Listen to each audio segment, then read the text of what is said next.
واقعی تصور اسلام میں نہیں ہے، وہ بڑی شان سے ہو رہا ہے۔ تبلیغی جماعت میں بھی ہو رہا ہے، دیوبندی جماعت میں بھی ہو رہا ہے، اہل حدیث میں بھی ہو رہا ہے، اور ہماری جماعت میں بھی ہو رہا ہے۔ اس پر کسی کی نظر نہیں جاتی، کیونکہ اس میں یہ شو آف ہے، اس میں عزت نفس ہے، اس میں نفس کی خوشی ہے، نفس کی غلامی ہے۔ بھائیوں بہنوں، بارات اسلامی عمل ہے ہی نہیں،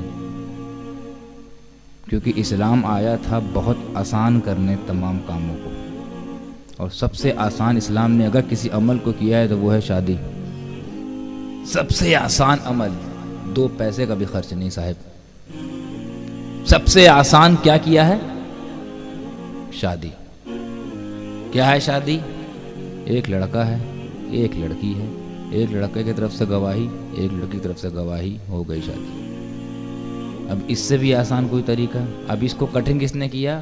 ہمارے اور آپ کے شوق نے، جہیز کی شکل میں، تلک کی شکل میں، بارات کی شکل میں، شان و شوکت کی شکل میں، زیورات سے بھر دینا اور اس میں شو آف کرنا اور اس میں دنیا کو دکھانا کہ ہماری بیٹی یہ پہنے ہوئے، اتنا تولے کا سونا پہنے ہوئے۔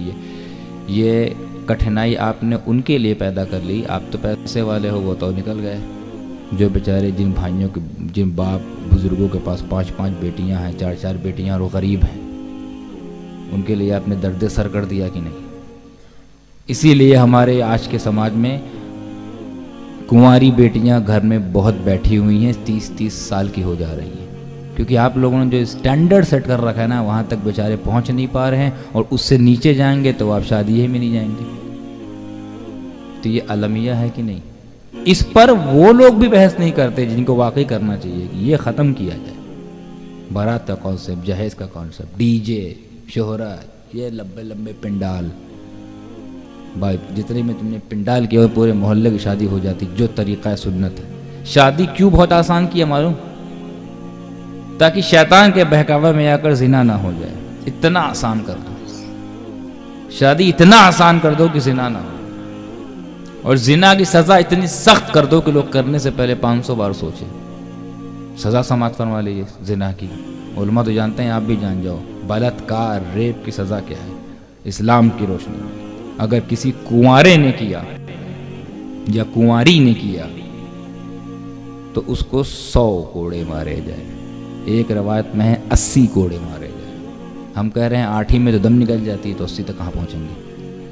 80 مارے جائیں، ٹھیک ہے؟ یہ ایک روایت میں 100 مارے جائے۔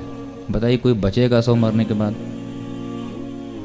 کھالے ادھڑ جاتی ہے صاحب 10 میں، 25 میں تو سانس اکھڑ جاتی ہے، 30 میں تو ایسا لگتا ہے کہ گدھوں نے نوچ لیا ہے۔ لیکن مارنا تو ہے۔ یہ کس کے لیے ہے؟ کنواروں کے لیے، کہ کنوارا یا کنواری سے خدا نخواستہ گناہ ہو جائے تو وہ بھی کہاں، ایسے نہیں کمرے میں، میدان میں سب کے سامنے، تاکہ سب لوگ دیکھے کہ جو ماری جا رہی ہے یا مارا جا رہا ہے، اس سے زنا سرزد ہوا ہے، یہ زانی ہے یا زانیہ ہے، اس کو 100 کوڑے یا 80 کوڑے مارو۔ یہ کس کے لیے ہے؟ کنواریوں کے لیے۔ اب کسی ایسے سے زنا ہو گیا جو شادی شدہ تھا، پھر بھی زنا ہو گیا، یا ہو لڑکی یا لڑکا کوئی بھی ہو، اس کی سزا کیا ہے؟ جن کو معلوم نہیں ہے وہ ہاتھ اٹھا دے۔ عزت نفس کی بڑی بات ہے، سب کو اپنی اپنی نفس کی پڑی ہوئی، جس کو نہیں معلوم ہے وہ ہاتھ اٹھا لے، میں بتا دوں گا ماشاءاللہ، تاکہ مجھے لگے کہ میرا بتانا فضول نہیں گیا۔ شادی شدہ والے اگر کر دیں تو اس کے لیے پھر وہی سزا ہے کہ چوراہے پہ لایا جائے اور تب تک پتھر مارو جب تک مر نہ جائے۔ کب تک مارنا ہے؟ کیوں؟